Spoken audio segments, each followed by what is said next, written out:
It started quietly, the way things usually do. A laundromat on a Tuesday morning.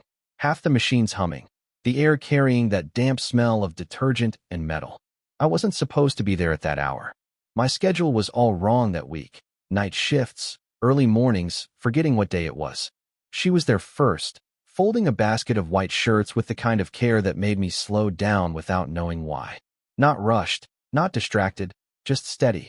I noticed her rings, thin and understated, catching the fluorescent light each time her hand turned.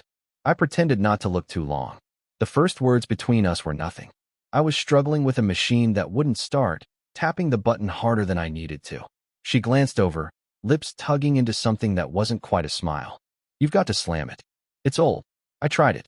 The machine clunked, then began to churn. Guess I owe you one, I said.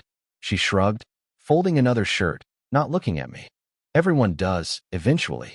It was the kind of answer that stuck in my head longer than it should have. The second time I saw her there, it didn't feel like coincidence. She remembered the coffee cup I was holding from last time. Still drinking that stuff? She asked, nodding toward it. I looked down, laughed quietly. It's cheap. You'll regret it in 10 years. I'll regret other things first. She blinked at that, like maybe I'd said too much. I wanted to take it back, but instead I folded my napkin in half, then again, just to keep my hands busy. She went back to her shirts, slower this time. It wasn't about big conversations. It was the pauses. The way her eyes flicked toward me when the dryer buzzed, or how she tapped her thumb against her thermos while waiting. I caught myself timing the spin cycle with the rhythm of her movements. At home, my phone would light up with messages I never answered. Friends asking where I'd been, my sister sending pictures of her kids. I typed replies, then let them sit unsent until the screen dimmed. It was easier to say nothing. But with her, silence felt like part of the conversation. One evening, the place was almost empty. Rain tapped against the glass, soft and steady.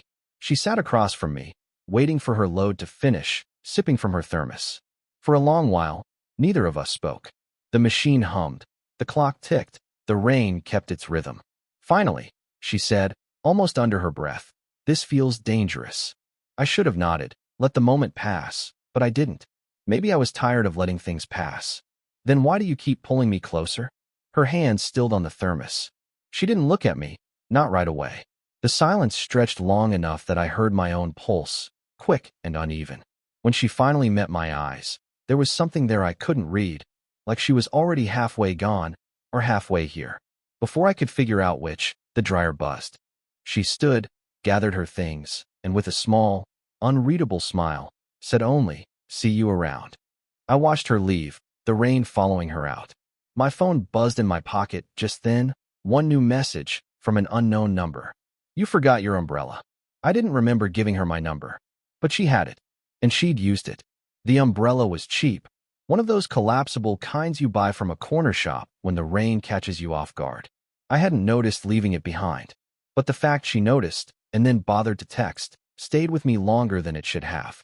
The next week, I brought her a cup of tea. Not coffee, not anything fancy. Just tea from the shop down the street. She raised an eyebrow when I held it out. "You bribing me now?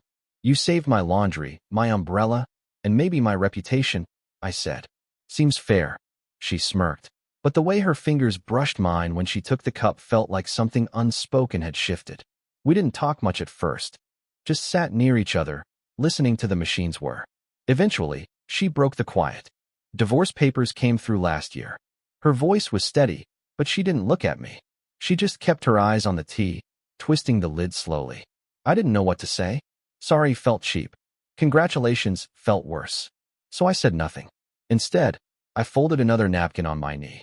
Too neat, too deliberate. She gave a small laugh, not mocking, but tired. "You're not great at silence, are you?" "Depends who I'm sitting with." That made her pause. She turned her gaze on me, sharper than I expected. Then, softer, "You're young. You should be somewhere else. Not wasting evenings here." "I like it here." "You like the quiet?" I swallowed, unsure whether to admit it. "I like being noticed." That was too much. Too bare. I wished I could snatch it back, but she didn't flinch. She just leaned back in her chair, eyes unreadable, and let the words sit between us like steam rising from the tea. I started imagining things after that. How it would look, the two of us walking out together. What my friends would say if they saw us. What she would say if someone asked her who I was. The thoughts weren't tidy. They felt reckless, like stepping too close to a ledge. But then she'd smile, small, rare, and the ledge didn't matter. That night, she helped me pull a heavy basket of clothes from the dryer. Our arms brushed, and she steadied the load with one hand on my wrist. Just a second, maybe less. But I felt it long after she let go. Her hand, light but sure. My skin remembering. She didn't mention it, and neither did I. But when she left, she gave me a look over her shoulder, the kind of look that lingers in the chest long after the eyes turn away. I don't know why that moment stayed with me.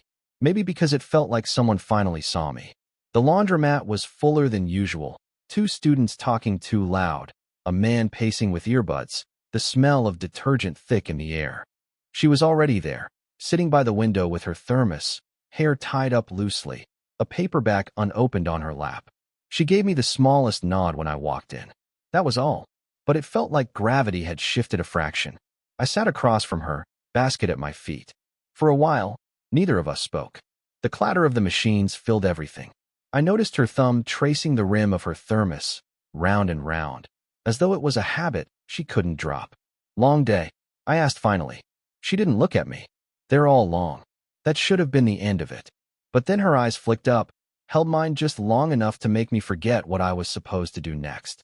When the students left, the place got quieter. The man with earbuds glanced at us once, then disappeared outside to smoke.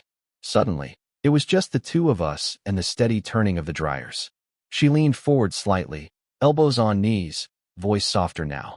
You ever think about what people notice? I frowned. What do you mean? If someone saw us here, every week, sitting like this. I tried to laugh, but it came out thin. They'd think we like clean clothes. She didn't smile. Don't, she said, barely louder than the hum. Don't make it easy. I froze. Because part of me knew she was right. There was nothing easy about this. Then, a complication. The door swung open. A guy I knew from work stepped in, shaking rain from his jacket. His eyes scanned the room, landed on me. Hey, didn't know you came here. I managed something casual. Yeah, close to the apartment. He nodded toward her. She your neighbor? I hesitated half a second too long. Landlady. The word felt heavy in my mouth. He just grinned, dumped his clothes into a washer, and moved on. But when I turned back, she was watching me.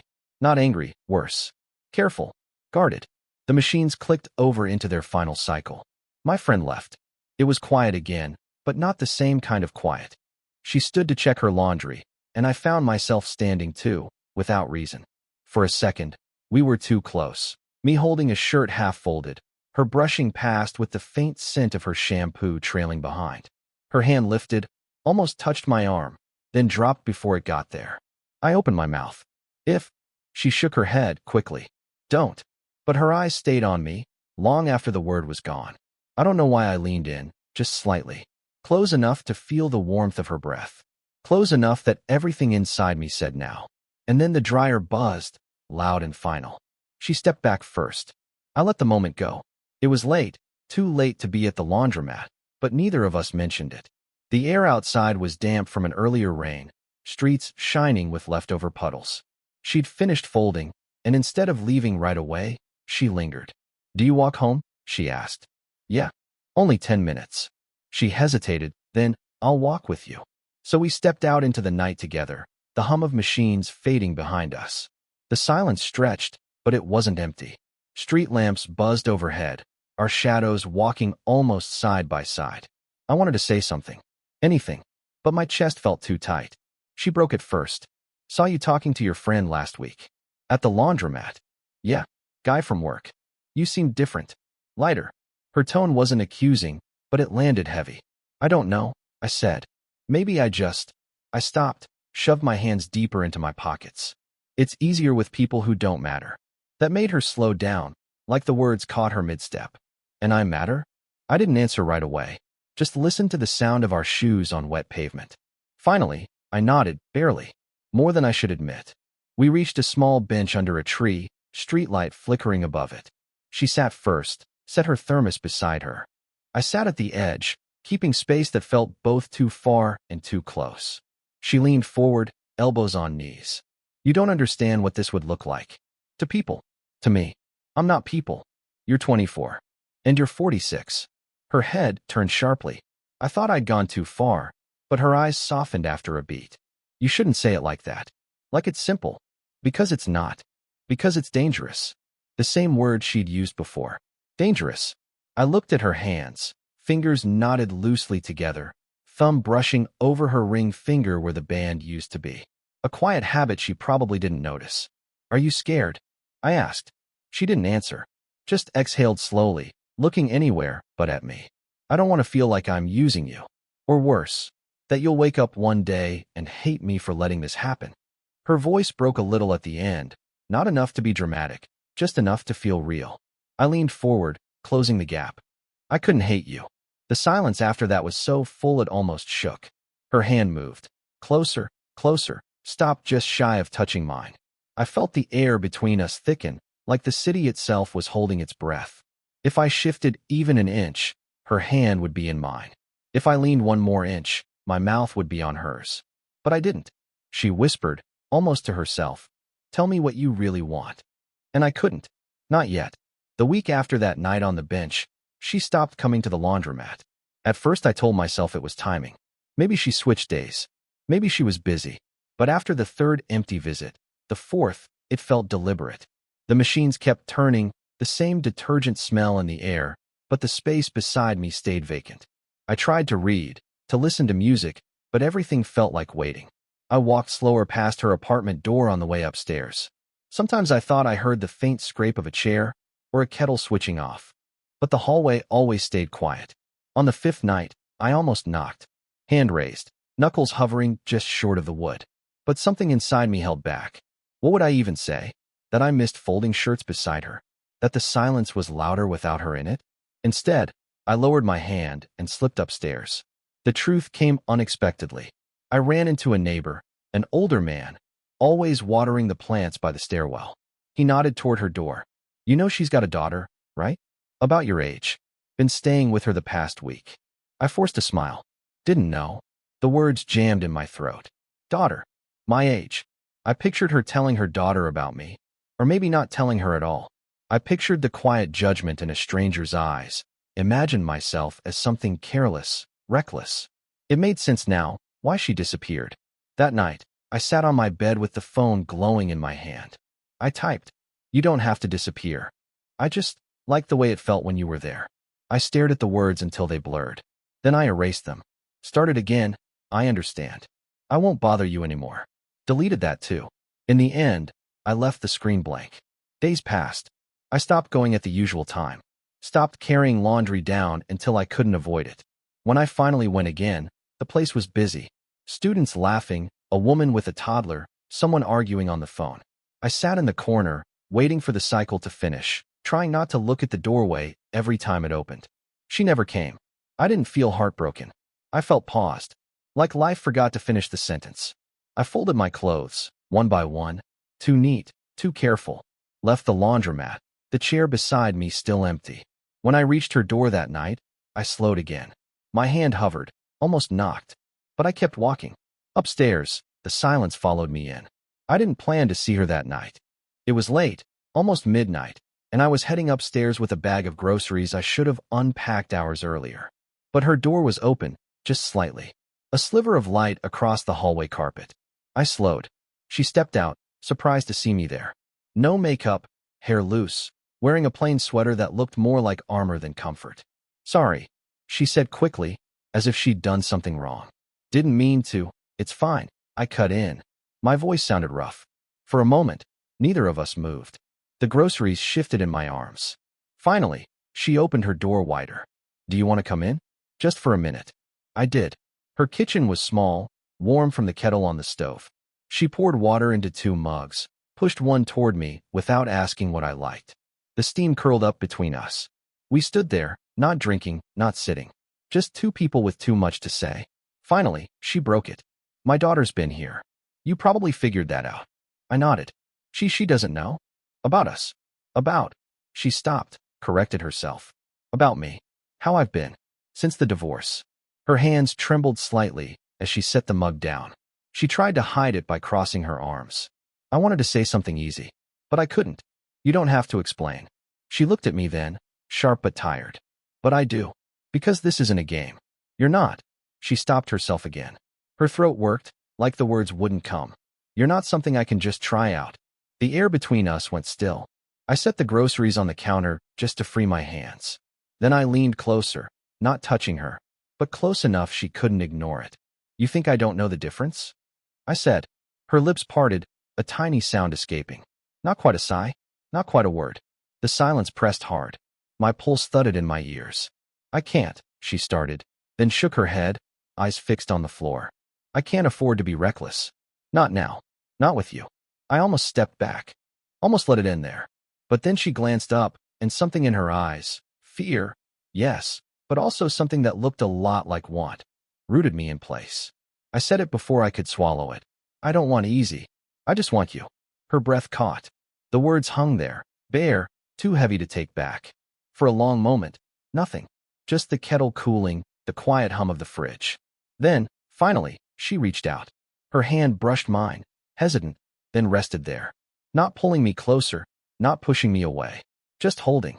She whispered, almost too soft to hear. Okay. Some weeks we barely saw each other, just nodding in the stairwell, a mug left outside her door, or my umbrella leaning against mine. Other weeks, it felt like we couldn't help but circle back to the same spaces. The laundromat, the bench under the flickering streetlight, her kitchen table with the kettle always on. No one called it love. We didn't need to.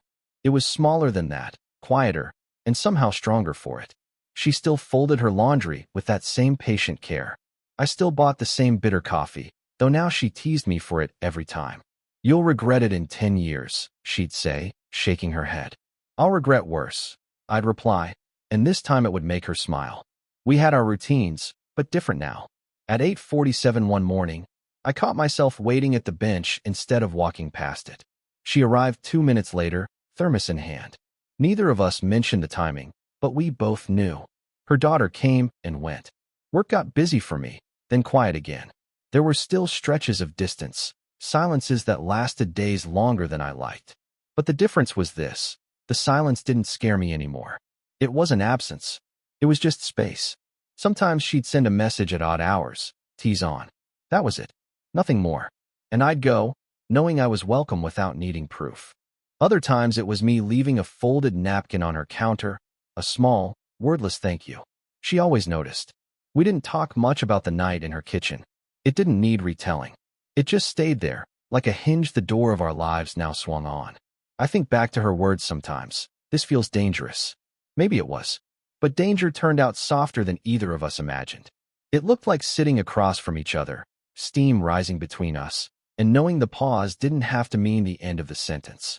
Now, months later, I watch her pour tea into her thermos before we step out for the evening walk. She hands me the lid, absent-minded, like she's done it 100 times. And I take it, just as casually. On the bench, under the same weak streetlight, she leans slightly against my shoulder. Not much, just enough that I feel the weight of her there. No one passing by would notice. No one but me. And that's enough. Did this story stay with you? What kind of quiet, real love stories do you want to hear next? Share below. Your idea might become the next one I tell.